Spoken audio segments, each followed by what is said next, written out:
नमस्कार दोस्तों, आज आपका एक बार फिर से स्वागत है हमारे YouTube चैनल पर। ऐसी ही और जानकारी प्राप्त करने के लिए हमारे चैनल को सब्सक्राइब करते रहिएगा। रोज रात में शुद्ध सरसों का तेल शरीर के इन 4 अंगों पर लगा लेना, शरीर के सारे रोग हो जाएंगे गायब। आज का वीडियो बहुत ही महत्वपूर्ण है। शरीर के इन 4 अंगों में यह तेल लगाइए, आपके शरीर स्वतः ही अपनी बीमारियों को नष्ट कर देगा, यानी कि वह खुद ही ठीक कर लेगा। तो वह 4 अंग कौन कौन से हैं और हमें कौन सा तेल लगाना है, तो जानने के लिए इस वीडियो को ध्यान लगाकर पूरा जरूर सुने। आज के वीडियो को सुनकर आप अपने जीवन को हमेशा के लिए स्वच्छ और सफल बना सकते हैं। इस जानकारी से पहले सुनते हैं एक संत की छोटी सी कहानी। एक दिन एक राजा एक संत के पास आया। संत के आश्रम में बहुत भीड़ थी। राजा ने संत से अनुरोध किया कि वह एकांत में उनसे कुछ कहना चाहता है। संत ने कहा, सर्वत्र एकांत, जो कहना है वो यहीं कहो। फिर राजा ने कहा, हे महात्मा, मैं संन्यास लेना चाहता हूँ। संत गंभीर हो गए। वह बोले कि तुम्हें सन्यासी होने के लिए दीक्षा से पहले मेरी एक शर्त का पालन करना होगा। राजा ने थोड़ी देर विचार करके कहा कि जब दीक्षा लेनी ही है तो और सन्यास लेना ही है तो मुझे आपकी सभी शर्तें मंजूर है। फिर संत ने आदेश दिया और कहा कि अपने कपड़े उतारो और अपने पैरों से जूते भी उतारो और नग्न हो जाओ, और इसी नग्न अवस्था में अपने राज्य के राजमार्गों पर स्वयं को जूते मारते हुए एक चक्कर लगाओ। राजा असमंजस्य में पड़ गया और राजा ने कहा, हे महात्मा, आप यह क्या कह रहे हो? मैं एक राजा हूँ, किस तरह से मैं नग्न हो जाऊं और नग्न होकर अपनी ही सड़कों पर कैसे खुद को जूते मारते हुए चक्कर लगाऊं?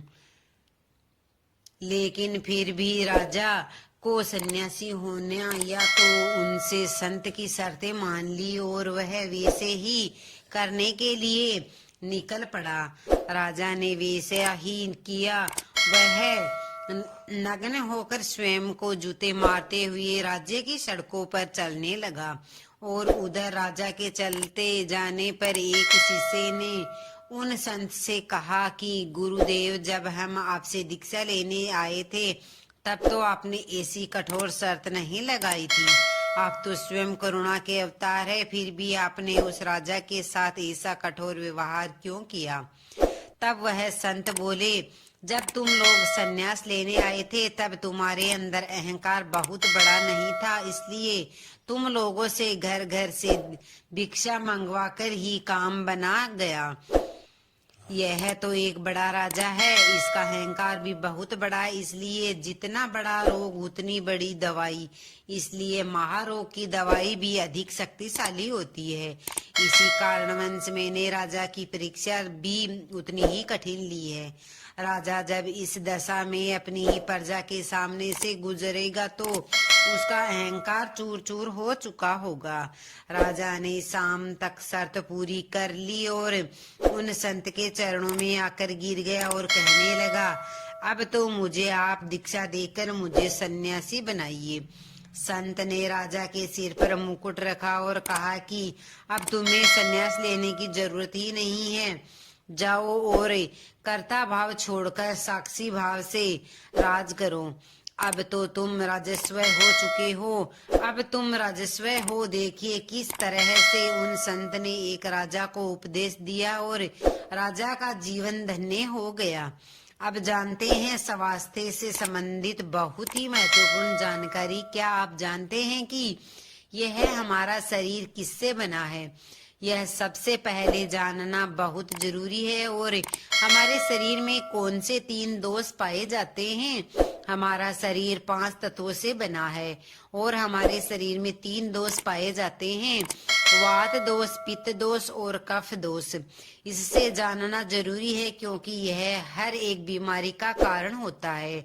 क्योंकि हर एक बीमारी की जड़ यही 3 दोष है, इसलिए जानना जरूरी होता है। तो आपके शरीर के सबसे बड़े महत्वपूर्ण दोष यह 3 दोष है, पित्त दोष, वात दोष और कफ दोष। अगर आपके शरीर का वात दोष गड़बड़ा हो गया है तो 60 से 70% बीमारी होगी। अगर आपके शरीर का पित्त दोष गड़बड़ हो गया है तो आपके शरीर में 15 से 20% बीमारियां होगी। और यदि आपके शरीर का कफ दोष गड़बड़ हो गया है तो 5 से 10 बीमारियां होती है। अब यह तीनों प्रवृत्तियां हमारे शरीर में कब से कब तक रहती है? जब हम जन्म से बाल्यावस्था में रहते हैं, यानी जब हमारा जन्म होता है और 14 साल की उम्र तक हमारे शरीर में कफ प्रवृत्ति ज्यादा होती है। इस समय ये कफ ज्यादा बनता है और यह प्रकृति की देन है।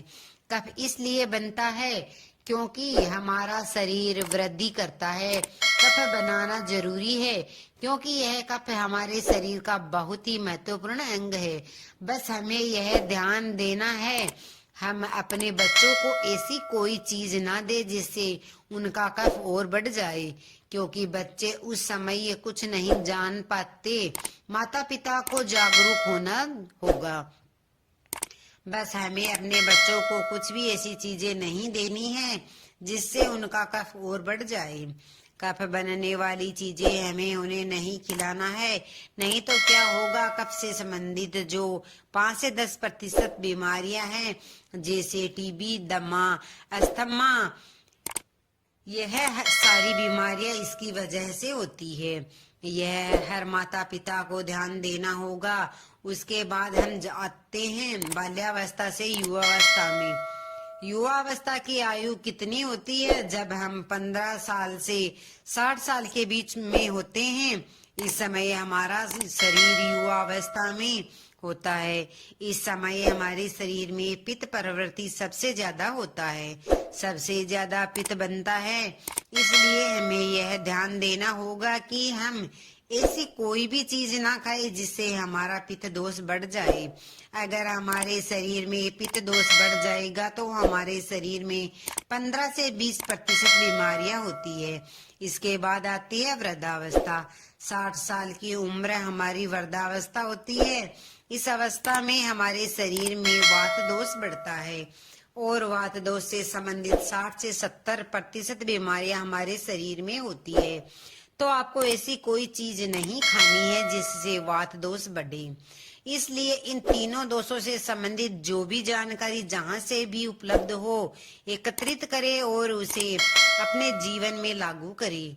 और हमेशा इस बात का ध्यान रखें कि इन तीनों दोषों में क्या खाना चाहिए और क्या नहीं खाना चाहिए। इन दोषों को बढ़ाने वाली चीज कभी ना खाएं। अब आप इन तीनों दोषों के बारे में जान गए हैं तो अब जान लेते हैं कि आपका शरीर 5 तत्वों से बने हैं, कैसे बना है। आपका शरीर 5 तत्वों से बना है और इन 5 तत्वों में प्रोटीन, विटामिन सारे तत्व आते हैं। अब इन 5 तत्वों में और 3 दोषों में जो भी कमी आती है तभी हमारा शरीर बीमारी होता है, अन्यथा आपका शरीर बीमार नहीं होता है। अब आप समझ गए होंगे कि आपका शरीर बीमार होने का क्या कारण है। जैसे कुछ लोग भगवान को दोष देते हैं कि भगवान ने हमें यह कष्ट दे दिया, भगवान ने हमें यह बीमारी दे दी, हमें गैस्ट्रिक अल्सर हो गया है, हमें थायराइड, ब्लड प्रेशर, शुगर हो गया है। क्यों हो गया? भगवान ने नहीं दिया, आपने खुद पाला है। जब प्रकृति आपको खाना खाने के नियमों का पालन करने के लिए कहती है, पानी पीने के नियमों का पालन करिए, इस प्रकृति के नियमों का पालन करिए, तो आप क्यों नहीं कर रहे हैं? जबकि हमारा शरीर उन्हीं तत्वों से बना है, प्राकृतिक तत्वों से ही तो बना है। हमारी शरीर भी पानी से ही बना है, खाने से ही तो बना है, पोषक तत्वों से ही तो बना है। इन सारे नियमों को आपको पालन करना होगा। अब जब यह हमारा पित्त दोष कह रहा है कि यह चीजें ना खाएं, यह पित्त और बढ़ेगा तो आप उसे क्यों खाते हैं? पिज्जा बर्गर आप क्यों खाते हैं? चाय आप क्यों पीते हैं? चीनी आप क्यों खाते हैं? मैदा आप क्यों खाते हैं? जब आप यह सारी चीजें खा रहे हैं तो आपके पेट में एसिडिटी बनेगी, आपका पाचन तंत्र बीमारी पड़ेगा, और जब आपका पाचन तंत्र बीमार होगा तो अनेक बीमारियां आपको हो जाएंगी। यह तो आप खुद कर रहे हैं, भगवान नहीं। हम आप इसे खुद जाने अनजाने में कर रहे हैं। हम अपने मन को, अपनी जीभ को कंट्रोल नहीं कर पा रहे हैं। यह सारी चीजें आप छोड़ दीजिए। अब बात करते हैं कि हमें अपने शरीर पर कौन सा तेल लगाना चाहिए और कहाँ पर लगाना चाहिए। इस बारे में जानते हैं। आप समझ गए आपके शरीर का निर्माण कैसे होता है। इसे सुरक्षित रखना आपके हाथ में है। इसकी सुरक्षा आप खुद कीजिए। शरीर के 4 महत्वपूर्ण अंग है जिससे आपके शरीर की सारी नसें जुड़ी हुई है। पहला है नाभि, दूसरा है पैर का तलवा, तीसरा है आपकी नाक, चौथा है आपका सिर। यह 4 सबसे महत्वपूर्ण अंग है और इन चारों अंग पर आपको तेल लगाना है। बस यह ध्यान देना है कि आपको तेल कब लगाना है और कैसे लगाना है। तो सबसे पहले चलते हैं आपके पैरों के तलवे। जो व्यक्ति रोज सुबह जागकर मॉर्निंग में करता है, नंगे पैर जमीन पर या फिर हरी घास पर, तो उसकी आंखों की रोशनी कभी कम नहीं होती है। इसलिए आपको पैरों के तलवे में शुद्ध तोरी का तेल लगाना है। इसके अलावा आप शुद्ध सरसों का तेल भी लगा सकते हैं। जब आप रात में सोने जाए तो उससे पहले गुनगुने पानी से अपने पैर धो लीजिए। पैर धोने के बाद बढ़िया से उन्हें साफ कर लीजिए। जब पैर सूख जाए तो बिस्तर पर लेटकर अपने हाथों से मालिश कर लीजिएगा। रात में सोते समय यही शुद्ध सरसों का तेल, और जैसे ही आप 5 मिनट दोनों हाथों से मालिश करेंगे तो तेल से गर्माहट आएगी और तुरंत ही आपको नींद आना शुरू हो जाएगी। अगर आप नींद की टेबलेट लेते हैं, अगर आप डिप्रेशन में हैं, नींद नहीं आ रही है, तो यह दूसरे दिन से ही बंद हो जाएगा। आपको नींद की टेबलेट की जरूरत नहीं होगी। आपका पागलपन दूर हो जाएगा। यादाश्त बहुत तेज होती है। दिमाग से संबंधित सारी समस्याएं खत्म हो जाती है। और एक ही बार में आप 10 बजे सो रहे हैं तो 4 बजे से पहले आपकी नींद नहीं खुलेगी। इतनी बढ़िया नींद आती है। तो पैर के तलों में तेल लगाने से आपका पाचन तंत्र मजबूत होता है, यादाश्त तेज होती है, भूख लगती है, शरीर को शक्ति मिलती है, ऊर्जा मिलती है, यानी कि शरीर के सारे पोषक तत्वों की पूर्ति होता है। दूसरा स्थान है नाभि, जो कि आपके शरीर का सबसे महत्वपूर्ण अंग है।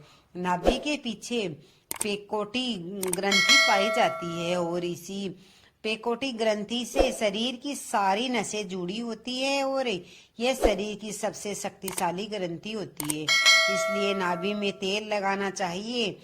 पहले आपने देखा होगा जब आपके घर में छोटा बच्चा होता था तो माताएं उस बच्चे की नाभि में तेल की मालिश करती थी, लेकिन अब तो धीरे धीरे बच्चों को तेल लगाना ही बंद कर दिया है।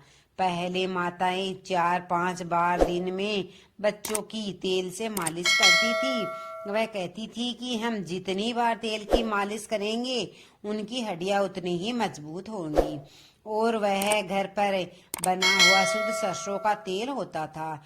लेकिन आज फैशन बदल गया है। लोग तरह तरह के केमिकल युक्त तेलों से मालिश कर रहे हैं जो किसी काम का नहीं है। इससे सिर्फ बीमारियां होती है, क्योंकि बच्चों की मालिश के लिए सबसे अच्छा तेल सरसों का होता है। और गांव के बच्चों की माताएं आज भी सरसों के तेल से मालिश करती है। गांव के बच्चे शहर के बच्चों की तुलना में कितने कमजोर हैं, आप खुद अनुमान लगा सकते हैं। यह नाभि आपके शरीर का महत्वपूर्ण सबसे शक्तिशाली हिस्सा है। तो जब माताएं नाभि में तेल की मालिश करती थी तो पहले फूंक मारती थी फूंक मारने के बाद उसमें तेल लगाती थी और दिन भर में 3 से 4 बार तेल लगाती थी। तो आपको भी आज से शुद्ध सरसों का तेल रात में सोते समय नाभि में लगाना है। और आप नाभि में तेल लगाते हैं तो इसके कितने फायदे होते हैं आप यह जानकर चौंक जाएंगे। पहला फायदा, आपको अच्छी नींद आएगी। दूसरा फायदा, दिमाग से संबंधित कोई भी समस्या नहीं होगी। तीसरा फायदा, पाचन तंत्र मजबूत रहेगा। चौथा फायदा है, आपको भूख बढ़िया लगेगी। पांचवा फायदा, आपके शरीर का सारा दर्द दूर हो जाएगा। छठा फायदा, आपकी आंखों की रोशनी बढ़ जाएगी। यानी कि शरीर के हर एक अंग के फायदेमंद हैं। पैर का तलवा हो गया, नाभि हो गई। अब हम एक कदम आगे चलते हैं, वह है नाक, कान और आंख। तो आपके नाक में क्या करना है? अगर आपको गाय का शुद्ध देसी घी मिल जाए तो घी की 1 बूंद दाई नाक में और 1 बूंद बाई नाक में, दोनों नाकों में 1-1 बूंद डाल लें और रोजाना दोनों नाक में 1-1 बूंद डालें। इसके बहुत सारे फायदे हैं। पहला है, आपका पागलपन दूर हो जाएगा। अगर किसी को पागलपन है तो अगर पागलपन का इलाज चल रहा है तो 3 से 4 महीने के अंदर पागलपन की दवा बंद हो जाएगी। दूसरा फायदा, अगर आपके कान में पर्दे में छेद है तो बिना ऑपरेशन के ठीक हो जाएगी। तीसरा फायदा है, अगर आपको नींद की समस्या है तो नींद की समस्या दूर हो जाएगी। आपकी यादाश्त कमजोर है तो यादाश्त आपकी तेज हो जाएगी। शरीर में कमजोरी है तो शरीर की कमजोरी दूर हो जाएगी। तो शरीर की जुकाम आपको कभी भी पूरी जिंदगी में नहीं होगा। जुकाम और सर्दी, नाक से संबंधित जितनी भी बीमारियां हैं आपको नहीं होगी। अब एक अंग और है जहां से आपका शरीर पूरा दिमाग जुड़ा हुआ है, वह है सिर। अगर गर्मी का सीजन है तो आप स्नान करते होंगे।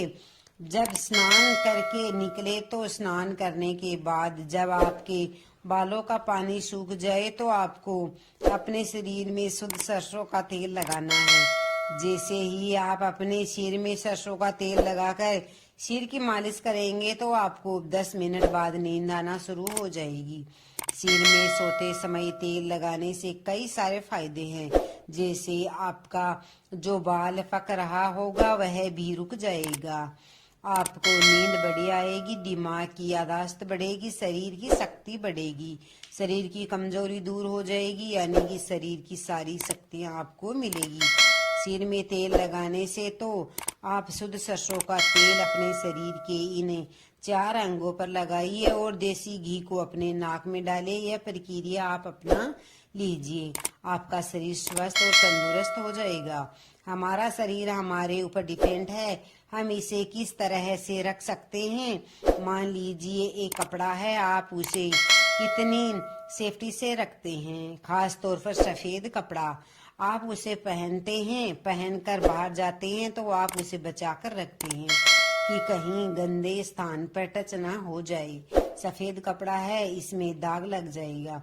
कितना बचा बचा कर चलते हैं, फिर भी आते ही खूंटी में निकाल कर टांग देते हैं जिससे उसमें दाग नहीं लगता है और फिर अगले दिन पहनते हैं और उसको ध्यान से प्रेस बगैर करे ही ठीक उसी प्रकार उसी शरीर की देखभाल आप खुद कीजिए। जितनी आप इस तरह की देखभाल करेंगे उतना ही आपका शरीर स्वस्थ और निरोग बना रहेगा।